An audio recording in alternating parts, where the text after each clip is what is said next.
I call the honourable member for Gilmore. Thank you, Madam Speaker. My question is to the Treasurer. Will the Treasurer outline the importance of building a strong and prosperous economy, and what positive signs have emerged in the Australian economy in recent months? I call the honourable the Treasurer. Well, I really do thank the honourable member for Gilmore for her question and recognise she is an indefatigable fighter for her electorate. There's no doubt about that, and as the member for Gilmore knows, and as Australians know, that you have to live within your means. Like a household budget, the national budget needs to be structured on the basis that you live within your means. And at the moment, the Australian government borrows $100 million every day just to pay the day-to-day bills. $100 million a day needs to be borrowed, and a great chunk of that comes from people living overseas. So we borrow from those people living overseas just to meet head-on our day-to-day expenditure. Of course, it was much higher under Labor, and they locked in a spending trajectory that was unsustainable into the future. $100 million a day would buy you 40 kilometres of new road every day. It would buy you 2 brand new schools every day.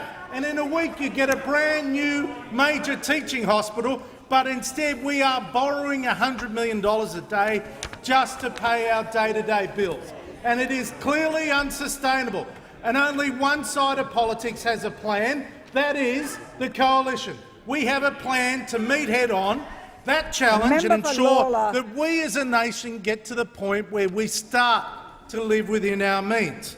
And of course, today marks the 7-week mark until the nation's next budget.